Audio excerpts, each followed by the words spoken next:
Muy bien.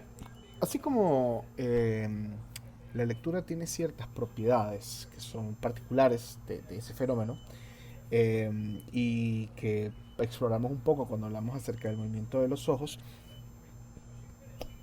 también el habla tiene sus particularidades.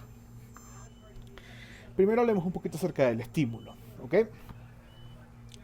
Los estímulos del habla se estudian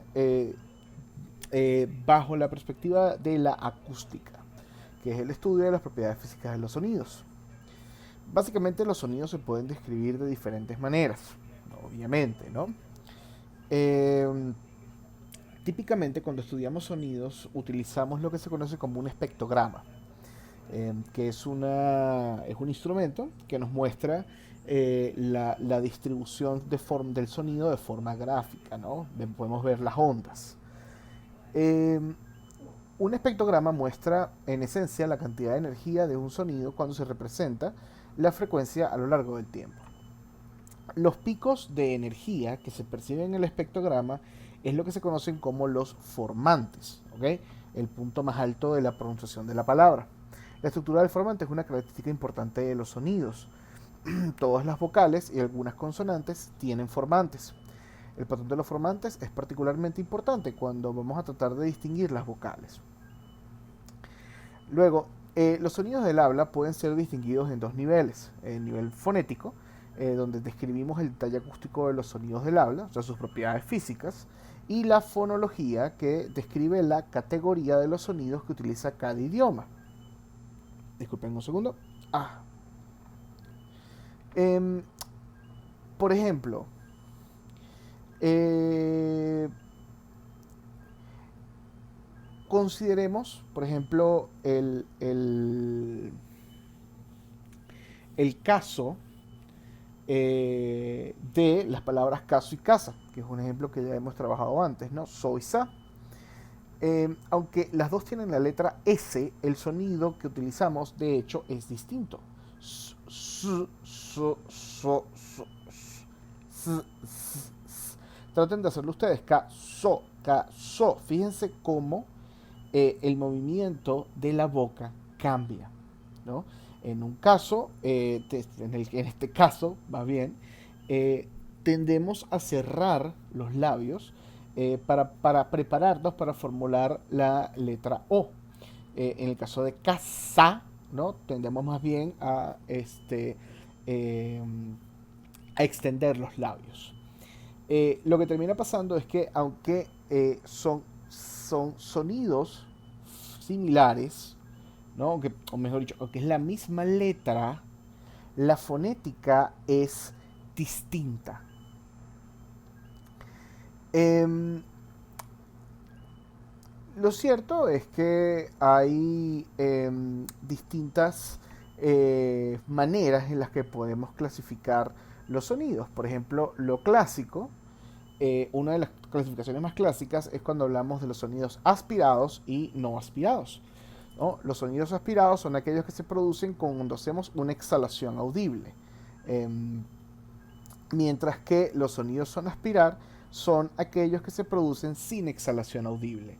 Es sencillo, ¿no? Si ustedes se ponen la mano en la boca y empiezan a hablar, van a darse cuenta que hay algunas palabras, por si acaso, si me estaba tapando la boca por si no sé, por si hay una variación allí, se van a dar cuenta que hay ciertas letras que cuando ustedes están pronunciando van a sentir el golpe de aire en la palma de la mano. Eh, Mientras que en otros casos no. Esa es la diferencia entre un sonido aspirado y un sonido no aspirado. Otra clasificación es la clasificación típica. Ustedes posiblemente vieron en el colegio, bueno, no posiblemente, que vieron en el colegio, que es la diferencia entre vocales y consonantes. Las vocales tienen la característica de que suelen generarse con un flujo de aire relativamente libre. La naturaleza de la vocal siempre va a venir determinada por la manera en que la forma de la lengua modifica el flujo de aire. En este sentido, las vocales, ¿no? Podemos clasificarlas como en básicamente 9 categorías. de función a la posición de la lengua. Por ejemplo, una posición elevada de la parte frontal de la lengua es la letra I. Una posición elevada de la parte trasera de la lengua es la letra U. Una posición central media tiende a la letra E, por poner un ejemplo.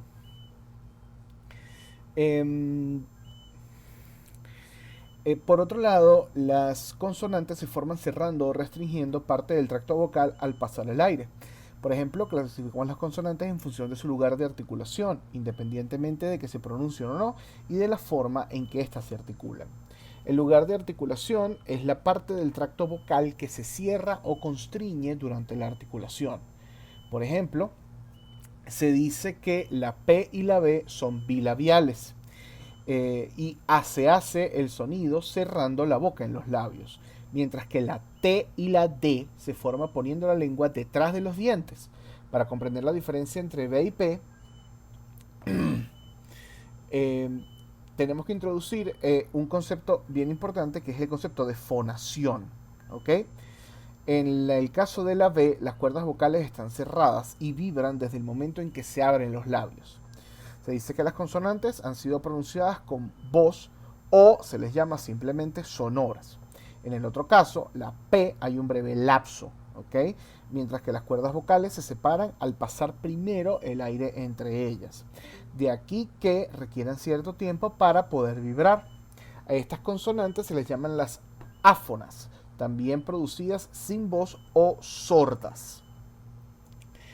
El tiempo entre que se libera la constricción del flujo de aire cuando producimos una consonante y el momento en que empieza a vibrar las cuerdas vocales se denomina tiempo de comienzo de voz.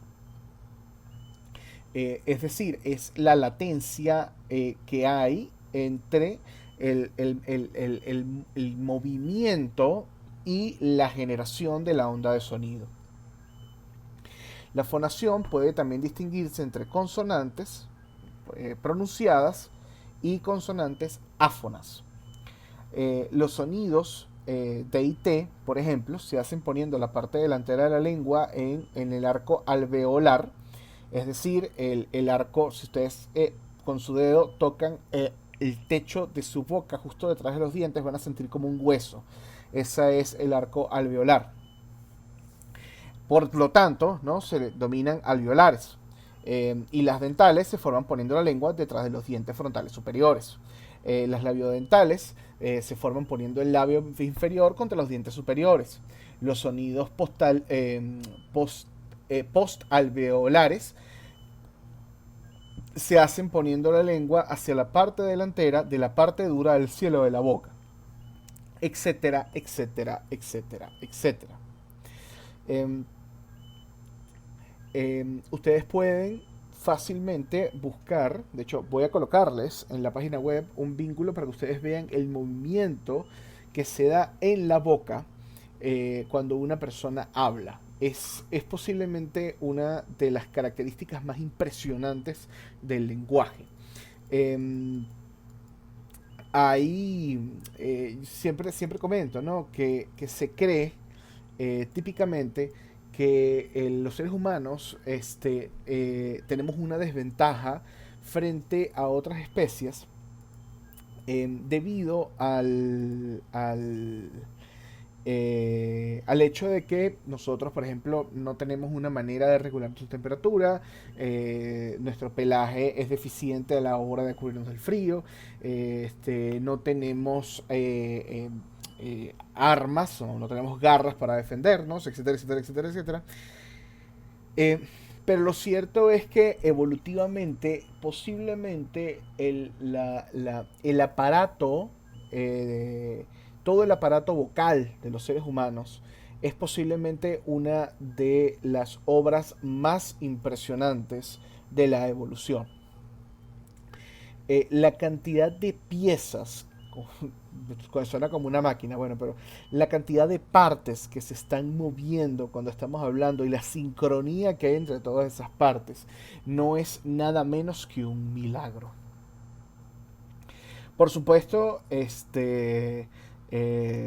Aquí también podríamos hablar de las sílabas y las monosílabas, etcétera, etcétera, etcétera, etcétera. Como les dije, hay muchos sistemas de clasificación, pero sinceramente ellos no nos competen el día de hoy. Ahora, lo que sí nos compete es hablar un poco sobre cómo se da esa percepción del habla, ¿no? Ya sabemos que así es como producimos sonidos, pero ¿cómo somos capaces de identificar esos sonidos? ¿Cómo somos capaces de decir, oye, esto que está aquí es lenguaje, ¿no? Reconocerlo como lenguaje y estar en capacidad de interpretarlo.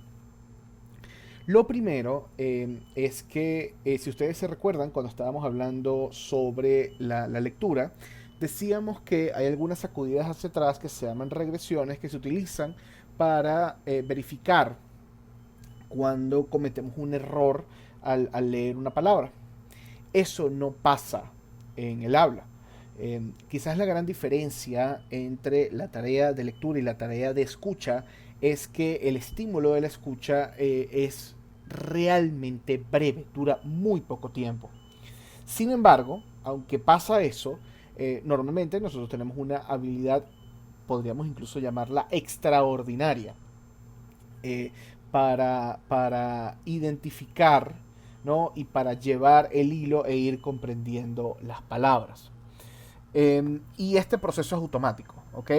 ¿Qué quiero decir con automático? Que la comprensión de habla no puede ser detenida. Igual que la comprensión de la palabra escrita no puede ser detenida. Yo no puedo observar un estímulo o escuchar un estímulo y voluntariamente decir voy a ignorar o voy a no reconocerlo como una palabra. ¿Ok? Eh, en promedio, este, eh, sabemos que eh, eh, una persona es más o menos capaz de reconocer 1.5 sonidos por segundo. ¿Ok? Esto es en condiciones, estamos hablando de cosas como un pitido, un silbido, etcétera, etcétera, etcétera, etcétera. Por el contrario, cuando estamos hablando de fonemas, somos capaces de escuchar hasta 20 fonemas por segundo. Y a veces, cuando una persona presta atención, puede ser hasta una tasa mayor. Es decir, todo esto apunta a una evidencia muy sencilla. Los seres humanos tenemos una capacidad natural para escuchar los fonemas que se traducen en lenguaje. Claro, eh, un elemento que es importante recordar es que las propiedades acústicas de los fonemas no son fijos. Varían con el contexto en el que se encuentran e incluso varían acústicamente en función del ritmo del habla. Por ejemplo, no es lo mismo cuando una persona está hablando en voz alta, cuando está susurrando, cuando, como les había dicho, ¿no? Casa, casa y caso, los dos fonemas son iguales, pero el contexto, en este caso entendido como lo que viene después o lo que está antes, los fonemas, el fonema previo y el fonema posterior, también influencian este, al sonido, ¿no? Este tipo de variabilidad acústica hace que el proceso de identificación sea una tarea difícil. Piénsenlo un poco como lo que sería o lo que pasa cuando estamos leyendo un texto escrito por alguien a mano, ¿no? Hay letras que son más difíciles de identificar que otras. Ahora, por supuesto, como ya dijimos anteriormente, ¿no? La ventaja es que yo puedo volver y regresar y yo puedo buscar una lupa y leer más de cerca. Con el habla no pasa eso. Eh, eh, Obviamente, cualquier explicación que dé cuenta de cómo percibimos el habla no puede suponer que se está haciendo una comparación con un fonema podríamos decir, prototípico, ¿no? Es decir, no tenemos un repertorio de fonemas perfectos a los que nos referimos cuando alguien nos está hablando. Debe haber algo más, ¿no? Otro ejemplo, si alguna vez ustedes han estado en alguna fiesta con música muy alta o con un lugar con mucho ruido y alguien nos empieza a hablar, eh, pasa, ¿no? que nosotros tenemos como la capacidad de discriminar este sonido, es lo que reconocemos como habla, ¿no? Em, y, em, y, y, y, y somos capaces de diferenciarlo claramente del resto. Incluso podemos eh, llegar a tener un cierto nivel de comprensión. Eh, Típico cuando estás cuando alguien te grita tu nombre en un lugar donde hay muchas voces y por alguna razón puedes reconocer que alguien te está llamando y te volteas y ves, ¿no? Todo esto es evidencia de que el sistema sensorial del ser humano está especialmente diseñado para poder reconocer.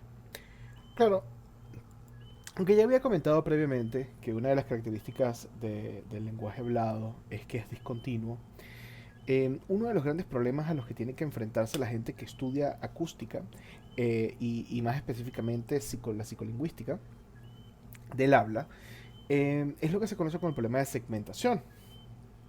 Básicamente, no es fácil separar los sonidos del habla porque tienden a producirse en un espacio de tiempo muy breve entre ellos.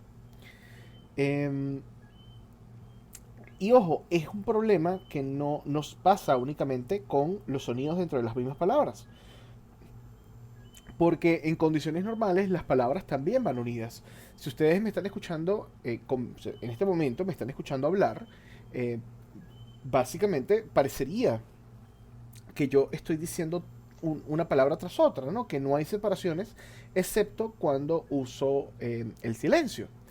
Un ejemplo muy bueno que aparece en la lectura es, dicen, bueno, fíjate cuando alguien dice I scream, yo grito, y ice cream, eh, helado.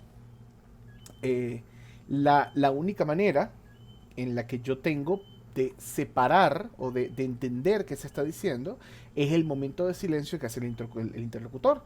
Si yo digo ice cream y ice cream, ¿no? Bueno, resulta mucho más difícil reconocer cuándo es helado y cuándo es gritar, sobre todo si no tenemos un contexto de dónde poder anclarlo. Una forma en la que nosotros segmentamos este estímulo eh, eh, es que preferimos segmentar el habla de forma que cada segmento corresponda a una palabra en específico. Esto se conoce como la restricción de la palabra posible. No nos gusta segmentar el habla de forma que queden partes de sílabas que no van unidas a palabras. Cualquier segmentación del flujo del habla que dé lugar a palabras imposibles, por ejemplo consonantes aisladas, será tenderá a ser rechazada por nosotros, ¿no? Lo consideraremos ruido o relleno. Eh, Otra estrategia que desarrollamos también para segmentar depende de nuestra exposición a determinado idioma. Las sílabas fuertes tienden a ir acentuadas y nunca se acortan a sonidos de vocales neutras sin acentuar. Las sílabas débiles no están acentuadas y suelen acortarse a sonidos de vocales neutras sin acentuar. Eh, en inglés es difícil de ver, pero en español es realmente fácil, ¿no? Porque nosotros tenemos la tilde para ayudarnos a reconocer en qué punto va o cuál es la vocal que va a estar acentuada. Em, Específicamente, la estrategia que utiliza eh, las vocales y si están acentuadas o no, es la que se conoce como la estrategia de segmentación métrica. Ahora, la pregunta del millón de dólares es, ok, perfecto. No, nosotros segmentamos, tratamos de segmentar en la manera, de la manera, utilizamos alguna estrategia para segmentar que nos permite más o menos delimitar las palabras. Eh, Suponiendo todo esto, ¿no? Viene una pregunta importante. Tenemos que identificar los fonemas antes de poder identificar las palabras. En un estudio realizado por Sabin y Weber, ellos le pidieron a sus participantes que respondieran en cuanto oyeran determinada unidad, que podía ser o un fonema o una sílaba. Lo que encontraron es que los participantes respondían más lentamente a los fonemas objetivos que a las sílabas, y concluyeron que la identificación de los fonemas es posterior a la percepción de las sílabas. Para ellos, los fonemas no son perceptivamente reales de la misma manera que lo son las sílabas. No reconocemos las palabras mediante la percepción de sus fonemas individuales, sino que por el contrario, solo las reconocemos mediante la percepción de alguna unidad más fundamental, como puede ser o como es la sílaba. Sin embargo, ¿no? Hay algunas posturas críticas a esta visión. Hoy en día, una de las aproximaciones más populares es la que surge originalmente con Foss y Blanc. Ellos proponen la existencia de dos códigos, ¿ok? Por lo tanto, se conoce como la teoría del código dual, que nos dice que existe un código preléxico y un código postléxico. Preléxico se refiere a fonético, postléxico se refiere a fonémico. El código preléxico se computa directamente a partir del análisis perceptivo de la información acústica de entrada, mientras que el código postléxico es producto de la información que emana de las unidades de nivel superior como las palabras. Lo que quiere decir esto es que las personas tendemos a percibir, ¿no? Y tenemos un sistema que nos permite determinar cuando un fonema es parte, o mejor dicho, cuando un sonido es un fonema. Y ese sería el código preléxico, ¿no? Preléxico de palabra, pre anterior a. Todavía no hemos concluido o todavía no hemos accesado a nuestro lexicón para, em, para encontrar la palabra, ¿no? Solamente podemos decir, epa, esto parece que va a ser una palabra. El código postléxico, por el contrario, más bien apunta o apuntaría ya a la búsqueda, ¿no? de la palabra en sí misma.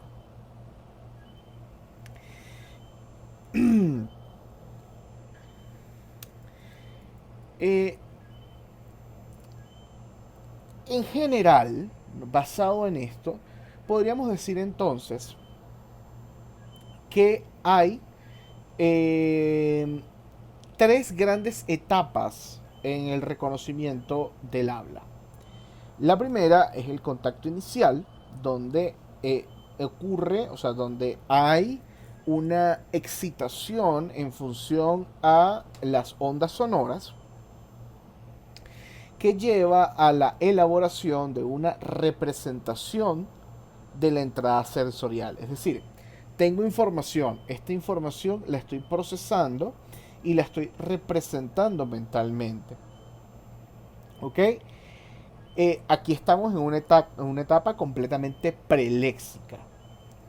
Sin embargo, en el momento en que em, reconozco que allí, o mejor dicho, inmediatamente se está iniciando un contacto con el lexicón. No ha iniciado la búsqueda, solamente estamos alertas en caso de que la búsqueda sea necesaria. La siguiente etapa se conoce como selección léxica. Allí la entrada sensorial se sigue acumulando información hasta que pasa algo. Ya vamos a ver, porque hay muchos modelos que tratan de explicar qué demonios es ese algo. El punto es que ocurre algo que lleva a buscar en el lexicón y a escoger una entrada léxica, es decir, una palabra. Eh, y eso finalmente nos lleva al reconocimiento de la palabra, ¿no? Ahora, un detalle importante es que eh, no necesitamos escuchar la palabra completa para reconocerla, al igual que no necesitamos leer la palabra completa para reconocerla.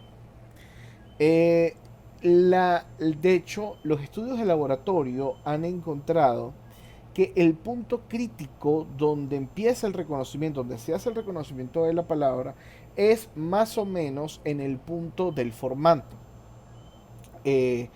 O mejor dicho, disculpe, no formante, en el punto de la acentuación de la palabra.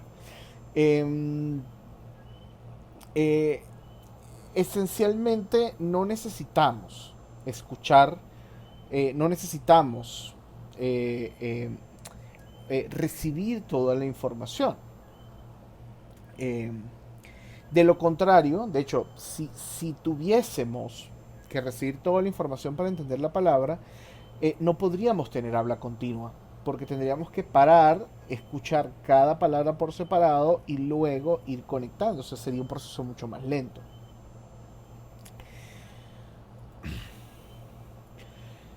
Bien, hablemos entonces de cómo ocurre el reconocimiento de la palabra, ¿no? Recuerden, hasta aquí, bueno, resumamos los puntos más importantes. El habla es discontinua, sin embargo se percibe como continua. Una de las actividades de los seres humanos o uno de los procesos importantes aquí es la segmentación de los sonidos que nos ayudan a determinar que cuando un grupo de sonidos, son fonemas que se pronuncian juntos para decir o para expresar una palabra, ¿ok?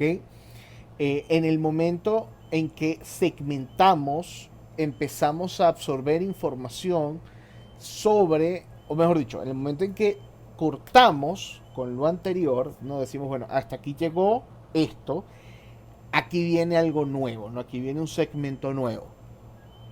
Empezamos a escuchar y empezamos a acumular evidencia, empezamos a acumular información. En algún punto esa información nos ayuda a reconocer la palabra o por lo menos o sirve como una suerte de clave y le informa al sistema que estamos frente a una palabra y empieza una búsqueda en el lexicón. Ya aquí es un buen momento para mencionar qué es exactamente un lexicón. Un lexicón no es más que nuestro diccionario interno. Podríamos entenderlo como la memoria de nuestras palabras. Los lexicones, cuidado, el lexicón no es fonético, ¿no? O sea, no es que yo tengo la palabra silla, sino que yo tengo el concepto de silla, tengo los fonemas, o sea, tengo la regla morfológica asociada a la palabra silla, tengo los sinónimos asociados a la palabra silla, tengo los antónimos, tengo palabras cercanas, ¿ok? Eh, Tengo la sintaxis, es decir, dónde se debería colocar esta palabra en una oración. Toda esa información forma parte de cada uno de los elementos del lexicón. Siempre me preguntan si hay un lexicón para cada lenguaje o si hay un solo lexicón y simplemente le vamos metiendo más cosas. Em, Hay básicamente dos vertientes, o sea, las dos vertientes han sido estudiadas y exploradas, em, y no hay una respuesta clara al respecto. ¿Ok? Es decir, hay algunas corrientes que dicen, bueno, sí, nosotros creamos un lexicón para cada idioma, y otras que dicen no es necesario porque eso iría en contra de la idea de la economía de la información. Em, entonces, por lo tanto, nos parece, o sea, debería haber un solo lexicón y simplemente tengo dentro de cada entrada, tengo la manera en que se dice ese concepto en distintos idiomas. Bueno, puede ser, ¿no? Puede ser, no lo sabemos. Em, Bien, eh, este resumen, ¿ok? Engloba bastante bien el primer modelo de reconocimiento de palabras del que vamos a hablar, que es el modelo de Marsden-Wilson. Eh, la idea central es que cuando oímos hablar generamos una cohorte posible de elementos que podrían ser la palabra que estamos oyendo. ¿Ok? Obviamente, en la medida que se va acumulando más información, se van eliminando los elementos de ese conjunto que son menos probables hasta que queda uno solo. Ese es el elemento que se va a aceptar y vamos a definir como la palabra objetivo. Eh, Básicamente, em, este modelo tiene dos versiones, ¿ok? Una versión bastante dinámica, abierta, general, flexible, y una versión bastante más estructurada, que es la versión más moderna, pero que al mismo tiempo presenta el sistema de reconocimiento como un sistema más autónomo, es decir, que depende menos de otros sistemas cognitivos, y que explica cómo podemos recuperarnos frente a la posibilidad de estímulos degradados. Entonces, en este modelo hay tres fases de procesamiento. La fase de acceso, eh, que es aquella en la que utilizamos la representación perceptiva, es decir, la representación que se genera a partir de la información que recibimos para activar elementos léxicos. Esos elementos léxicos, o sea, las entradas de nuestro lexicón, nosotros vamos a ir sacando de esos elementos léxicos e ir poniendo en una cajita de candidatos, una cohorte, todas las palabras que nos parecen que podrían ir allí. Luego, la segunda fase tendríamos bueno, naturalmente, ¿no? Si partimos del hecho de que no tenemos que escuchar la palabra completa para comprenderla, eh, parece bastante obvio que la parte más importante durante este proceso para crear las cohortes es el principio de la palabra. El segundo paso, en la segunda fase, tenemos lo que se conoce como una fase de selección. Aquí solamente vamos a elegir un elemento de todo ese conjunto. Y finalmente tenemos una fase de integración, en donde una vez que tenemos la palabra elegida, ¿no? Utilizamos sus propiedades semánticas y sintácticas para corroborar que nuestra elección sea la correcta. Por ejemplo, al ingresar la palabra en una representación completa de toda la frase, Por ejemplo, decir, bueno, reconozco la palabra casa, entonces represento la oración, la casa es blanca, y veo si la palabra cuadra, ¿no? Hay como una fase ahí de verificación. Las fases de acceso y selección serían lo que anteriormente habíamos llamado etapas preléxicas o código preléxico, ¿ok? Porque todavía no se está trabajando con una entrada en el del lexicón. Se está buscando la palabra todavía. La fase de integración ya sería una fase posléxica en rigor. Em, el modelo original de la cohorte se basa en un acceso directo, paralelo e interactivo. Acceso directo es que no está mediado por nada. Paralelo significa que se están buscando o se están trabajando varias cosas a la vez. E interactivo significa que los cambios de una parte del modelo pueden afectar a otra parte del modelo. Eh, eh, eh, el asunto aquí es que lo que estamos haciendo en este modelo, el modelo de cohortes, es acumular evidencias para ir eliminando palabras hasta quedarnos con un candidato ganador. Eh, Al presentarse el principio de una palabra, se constituye una cohorte de inicios de palabra, ¿no? Con todas estas palabras candidatas. Luego vamos quitando una por una, una por una, una por una. Básicamente valiéndonos de todos los medios posibles, contexto, evidencia fonológica, sintaxis, etcétera, etcétera, etcétera, etcétera.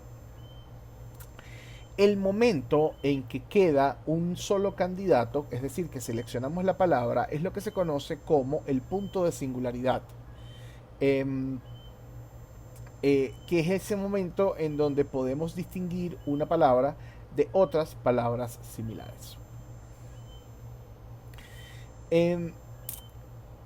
Este modelo se va a parecer a otro modelo del que vamos a hablar dentro de poco, que es el modelo de logogenes de Morton.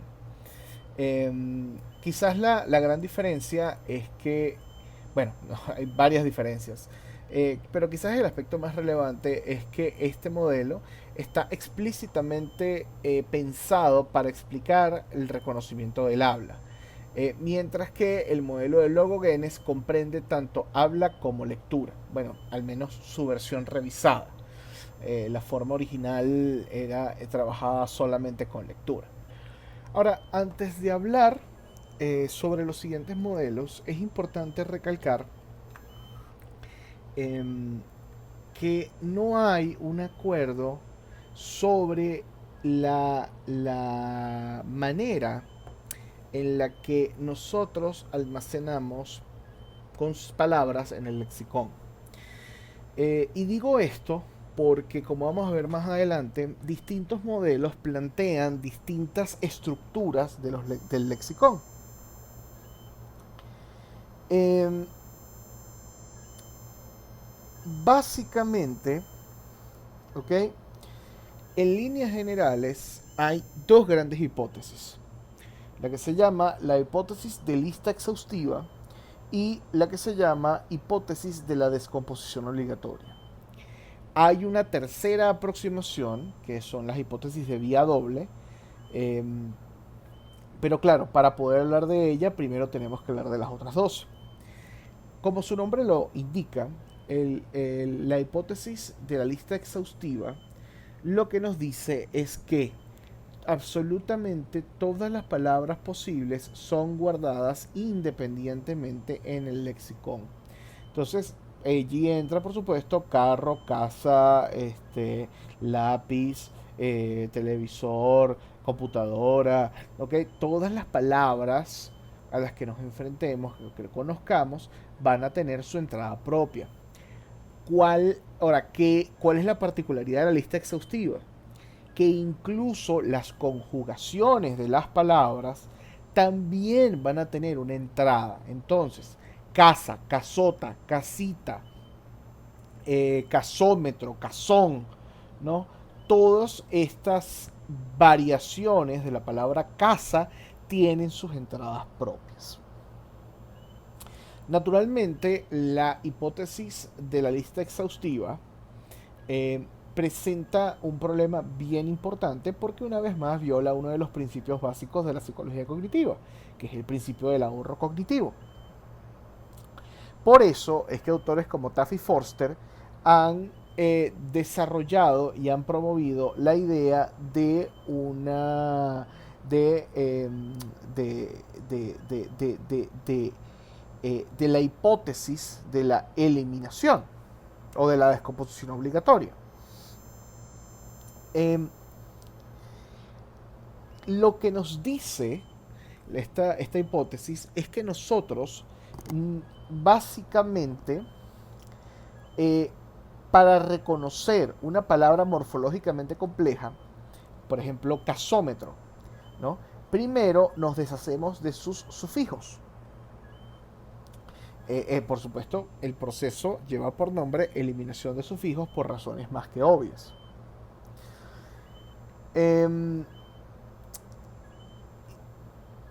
Y la idea es ir convirtiendo la palabra en un lemma, que sería o es una palabra neutra que no tiene ninguna conjugación. Y es esa palabra sin conjugar la que luego va a ser registrada en el lexicón. ¿Ok? Eso implicaría que hay un proceso intermedio de transformación de la palabra. Dicho esto, ya podemos entonces hablar de los modelos que siguen, ¿no? El primer modelo es lo que llamamos el modelo de búsqueda autónoma en serie de Foster. Su propio nombre o sea, dentro del propio nombre está contenida toda la información que tienen que saber respecto al modelo. Autónomo significa que este modelo no depende de ningún otro proceso cognitivo, es decir, es un modelo que está dedicado única y exclusivamente al reconocimiento, a la búsqueda de palabras en el lexicón.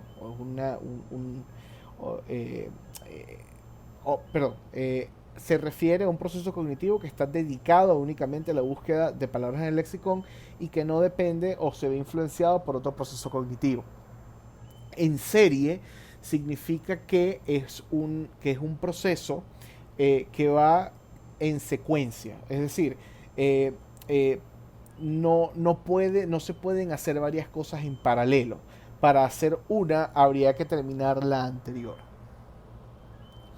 ¿En qué consiste este modelo? Básicamente, piensen que dentro de nosotros hay un gigantesco galpón con un número infinito de hileras, en donde hay gavetas, ¿no? Y cada gaveta es una palabra. Ese almacén infinito es lo que llamamos un archivo maestro. Entonces, el problema al que nos enfrentamos es que obviamente usted no puede simplemente decir, no, busque allí en ese almacén gigantesco e infinito una palabra, ¿no? La palabra vaca.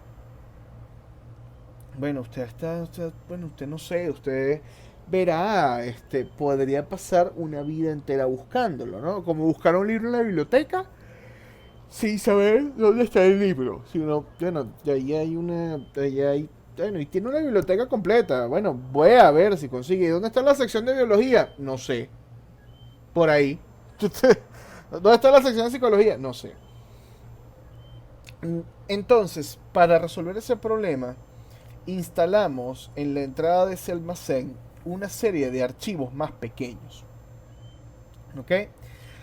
Esos archivos son de tres tipos: archivo de acceso ortográfico para la palabra escrita, archivo de acceso fonológico para cuando escuchamos, y archivo de acceso sintáctico semántico para cuando estamos buscando una palabra desde su significado.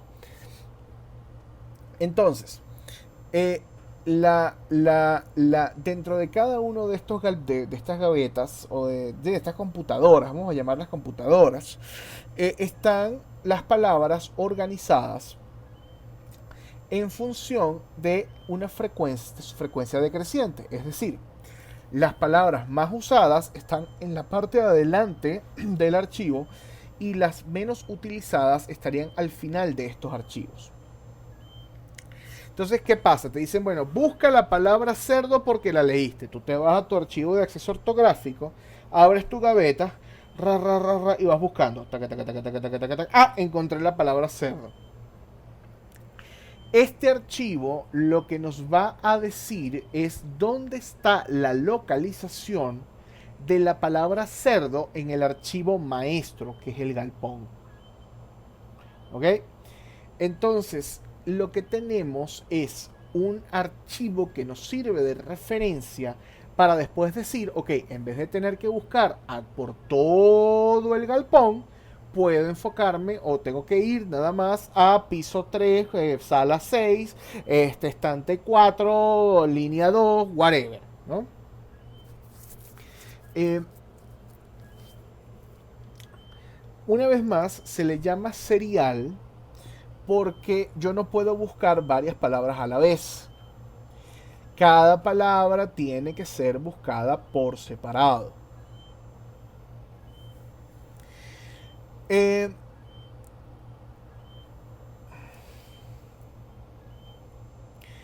en líneas generales, bueno, como todos los modelos eh, eh, de los que vamos a hablar, eh, pues son modelos que han sido en algún punto probados en contextos experimentales. Pero este modelo en particular, el modelo de Foster, tiende a ser uno de los modelos más famosos e influyentes, incluso hasta nuestros días. Tanto así, ¿no? Que el mismo libro nos dice, bueno, pero si es tan influyente, ¿por qué vamos a buscar, ¿no? ¿Por qué hay otros modelos? Eh, Eso es una excelente pregunta. Y la respuesta a esa pregunta eh, es que el propio hecho de que el modelo sea serial eh, le parece incómodo a algunas personas que estudian este tema. Porque dicen, bueno, ya va. ¿Se acuerdan que estamos al final del día? Estamos hablando de eh, un procesamiento de información que es increíble. Imagínense que por cada palabra que yo estoy diciendo en este momento que me están escuchando, están haciendo una búsqueda serial, ¿no? Eso suena como demasiado. Eh, entonces, hay modelos que tratan de dar cuenta de esto en temas sí, digamos, introduciendo, por ejemplo, la idea de paralelismo. Quizás el modelo más famoso eh, que estudia el fenómeno del paralelismo o que se posiciona desde el paralelismo es el modelo de Logogenes. Eh, el modelo de Logogenes es propuesto por Morton originalmente en 1969, pero años después se hace una versión o una segunda versión. Les había dicho originalmente que el modelo de Logogenes había sido pensado solamente para lectura. Después se expandió para incluir también la parte hablada y luego tuvo una tercera revisión donde se hizo donde se construyó un modelo un poco más complejo y más completo.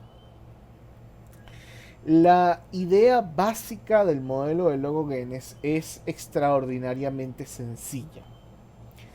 Eh, Imagínense que dentro de cada uno de nosotros tenemos un estadio lleno de pequeños demonios. Estos demonios están tranquilos, están esperando, no sé, un juego de fútbol, algo que va a pasar allí. Y de repente llega una persona con un micrófono y dice, Disculpen, buenas tardes. Estamos buscando a murciélago, ¿no? Uno de los logogenes se va a parar, son estos pequeños demonios, y decir, no, yo soy murciélago. Ah, ok, señor murciélago, venga por acá, por favor, porque necesitamos que usted haga algo. Eh, la manera en la que funciona el modelo de logogenes, ¿no? Ahora que tienen esta imagen mental de un estadio lleno de pequeños diablitos, es que nosotros analizamos las palabras, sean visuales o sean auditivas. Ese análisis y la información que estamos recibiendo, o la representación que construimos de la información que estamos recibiendo, pasa a unos modelos o empieza a llegarle a los logogenes visuales o auditivos, ¿no? Dependiendo de cuál es el caso. Entonces, en el ejemplo que les estoy dando, es cierto que solamente se paró el logogen llamado murciélago, pero en realidad lo que está pasando es M, o sea, en realidad la persona empieza a deletrear el nombre M, U, entonces todos los logogenes que empiezan por N se paran y dice debe ser conmigo. U, bueno, todos los logogenes que empiezan por Mu se paran, los que no se empiezan por Mu se sientan, ¿no? R, Mur. Ah, bueno, entonces todos los que empiezan por Mur y así vamos, ¿no? Básicamente, eh, eh, eh, se está acumulando, o los logogenes están acumulando evidencia hasta que llega un punto que se conoce como el umbral de reconocimiento. El umbral de reconocimiento es el momento donde uno de los logogenes brinca y dice el rollo es conmigo. Yo soy el candidato. ¿Ok? Eso suena, sé que suena, bueno, no importa, tonterías. Eh, Les había comentado que en el modelo de cohortes lo que hacemos es sacar posibles candidatos de las cohortes. En el caso de los logogenes, no. En el caso de los logogenes lo que hay es acumulación de energía en cada logogen hasta que uno de ellos se selecciona como el ganador. No es una selección por eliminación, es una selección por acumulación. ¿Ok? Em, el, el, el, la ventaja o quizás lo que ofrece el modelo de logogenes, que no lo ofrece el modelo de búsqueda serial, es que en el modelo de en este modelo eh, hay está ocurriendo una búsqueda en paralelo, y lo que esto significa es que todos los logogenes candidatos están acumulando información al mismo tiempo, donde cualquiera de ellos podría brincar. Lo bonito de esto es que nos ayuda a explicar, por ejemplo, por qué se dan errores de reconocimiento de palabras. Eh, Básicamente, la evidencia experimental nos apunta a que cuando la palabra objetivo tiene muchos vecinos cercanos, eh, es o tardamos un poquito más de tiempo en encontrar la palabra correcta. Y eso se debe, o sea, la teoría de los logogenes lo explicaría porque siguen habiendo muchos candidatos en los cuales se está acumulando información. Todavía no hay suficiente información acumulada para la selección. ¿Cuándo sería o cuál sería el punto máximo de acumulación de información? En el momento en que usted lee la palabra completa. Ya ahí no hay tutía, ¿no? Ya ahí no deberían quedar más candidatos, porque al leer la palabra completa ya tú sabes, o sea, ya el logo GEN debería estar activado. Si no pasa, pues usted no está reconociendo eso como una palabra y ya está. Eh, Bien, muy bien. Ahora, eh, hay un, o sea, para cerrar, vamos a hablar brevemente sobre lo que se conoce como los modelos conexionistas. Eh, Hay muchas versiones de modelos conexionistas y no me gustaría dedicar eh, o no me gustaría explorar cada uno de ellos a fondo, sino que más bien me interesa que ustedes entiendan la base teórica de estos modelos. En los modelos conexión, o sea, si ustedes me han estado siguiendo hasta ahora, se habrán dado cuenta que estoy utilizando como imaginario para ayudar a explicar estas cosas almacenes, lugares, cosas discretas, ¿no? Voy a decir, bueno, hay un logogen por cada palabra. Hay una gavetica con donde se guarda cada una de las palabras. Em, los modelos conexionistas tratan de romper con esa eh, visión de, eh, ¿cómo ponerlo?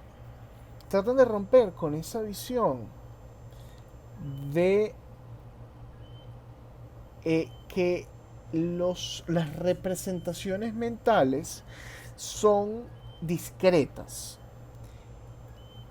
Los modelos conexionistas parten de la idea de que nuestros procesos cognitivos son isomórficos con nuestra estructura cerebral.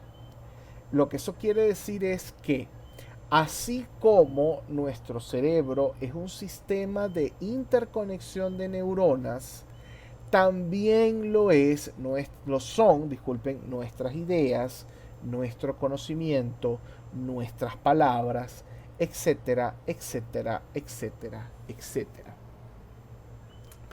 La manera en la que funcionan los modelos conexionistas es que tenemos, ya vamos a llamarlos para que se entienda lo más fácil posible, tenemos unas neuronas de entrada que son los pedazos de información que utilizamos para, en este caso, reconocer palabras. Y tenemos neuronas de salida, que son las palabras como tal. Entre la neurona de entrada y las neuronas de salida, hay un conjunto de neuronas o de nodos que están interconectados todos entre sí. Puede ser que tengamos un nivel, dos niveles, tres niveles, cuatro niveles, cinco niveles, como sea. Si les sirve, imagínense un análisis de ruta, ¿no? Tenemos las variables exógenas y tenemos la variable que queremos predecir y tenemos un montón de cosas allá adentro. Ustedes saben que en un análisis de ruta, algunas rutas tienen cargas positivas y otras tienen cargas negativas. Aquí pasa más o menos lo mismo. Cuando una neurona se activa, ella le manda información a todas las demás neuronas a las que está conectada. Una vez más, no estoy hablando literalmente de neuronas, sino de un pedazo o de un pedacito de información. Ahora, ese pedacito de información va a excitar a algunas neuronas y va a inhibir a otras. Por ejemplo, si yo veo, ¿no? Tengo dos neuronas de entrada que son dos palitos, un palito horizontal y un palito vertical que están donde el vertical está debajo del horizontal en el medio, formando un ángulo de 90 grados. De 45 grados, disculpen. ¿Qué tenemos allí? ¿No? Eso, por ejemplo, enviaría una señal a la neurona o al nodo que está asociado a la letra T. Y le enviaría, por ejemplo, también información a los nodos, por ejemplo, con la letra A, o el nodo de la letra A, al nodo de la letra C, al nodo de la letra G, que tienen formas curvas. En el caso de la letra T, la información excita a este nodo. Le dice, por aquí van los tiros. Al de la letra C, al de la letra G, al de la letra que tienen partes curvas, no son dos palitos, sino que tienen partes curvas, empieza a inhibir a esos nodos de modo que ellos dejan de transmitir información. Es como que ellos dicen, este rollo no es conmigo. Y se sigue moviendo esa ruta hasta que llegas al final y allí es donde construyes y reconoces la palabra.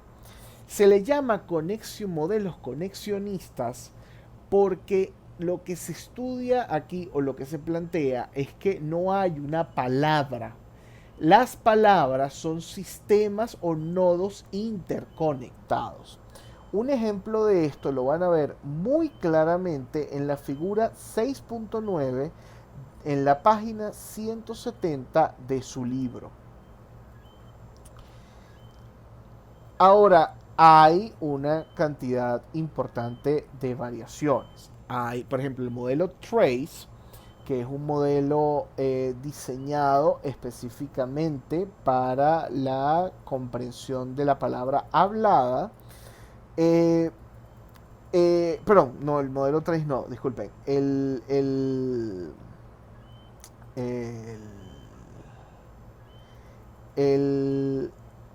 se me fue el nombre. No puede ser. ¿Dónde estás? Un segundito. Aquí está. El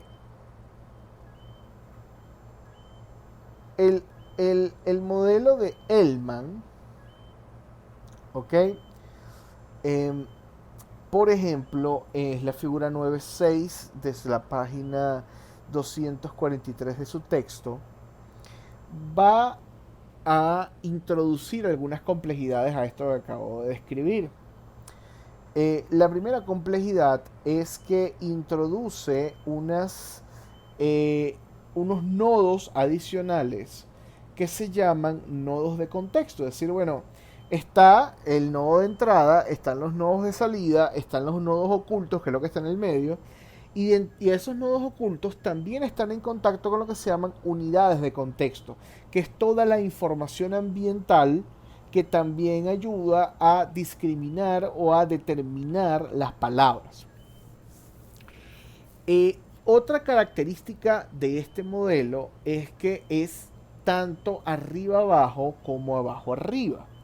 Hay modelos conexionistas que son solamente de abajo hacia arriba, es decir, desde el estímulo se pasa al reconocimiento de la palabra. Hay modelos más dinámicos que tienen sistemas de retroalimentación donde tienes, por supuesto, el reconocimiento de los estímulos que suben hacia el reconocimiento de la palabra, pero al mismo tiempo tienes la predisposición a ciertas palabras, que es lo que sería que estaría arriba en el modelo, que envía información hacia abajo para ayudarte a discriminar cuáles son los estímulos a los que le tienes que prestar atención. Regresemos por un momento al ejemplo de la T que les estaba diciendo. Tengo dos palitos, ¿no? Imagínense otra vez estos palitos. Y como les dije, o sea, lo que está pasando es, bueno, suponemos que tengo la letra T, la letra O, la letra R, la letra T y la letra A para escribir la palabra torta. Em, Ahora, imagínense que cada una de estas letras está enviando información, o bueno, cada uno de los trazos de la letra está enviando información a esa red. Y se están activando algunas cosas y están inhibiendo otras cosas. Ahora, imagínense que ustedes están peleados y están hablando sobre lo mal que están peleados con su mejor amiga, ¿no? A esto lo podemos llamar un factor de contexto. Y ese factor de contexto lleva a que yo ya he preseleccionado algunas cosas o he preseleccionado algunas palabras de mi lexicón. Tengo como ciertas partes activadas, ¿no? Entonces, yo empiezo, o la parte de arriba, ¿no? O digamos la parte más abstracta donde están las palabras, empieza a enviar información hacia abajo y empieza a pasar a través de los nodos, y eso hace que empecemos a discriminar, ¿ok? Algunos de los estímulos. De modo que donde yo debería estar leyendo una R, de repente nada más veo un palito hacia arriba y veo un palito en diagonal, y en vez de leer torta, leo tonta, T-O-N-T-A. ¿Ok? Y esto está pasando, o esto estaría pasando, o este error de lectura estaría pasando porque la información o la preselección de las palabras que estoy haciendo en el nivel, en el nivel más alto está enviando información hacia abajo que está inhibiendo ciertos nodos de evitando su activación, ¿no? Entonces, el asunto es, y una vez más, esta es como la versión más compleja. Normalmente se trabaja solamente en una dirección, de lo perceptivo a lo abstracto. Pero aunque sea esta versión más compleja, lo que quiero que quede extraordinariamente claro es que la naturaleza es lo que está pasando, ¿no? Hay una información que está haciendo que ciertos nodos empiecen a activarse y esos nodos y que otros nodos se inhiban de modo que dejen de enviar información. La configuración de nodos activados y de nodos desactivados es lo que termina convirtiéndose en la palabra que reconocemos. Eso es en pocas palabras lo que apuntan los modelos conexionistas. Entonces, hasta este punto, nuestra conversación acerca del reconocimiento de palabras.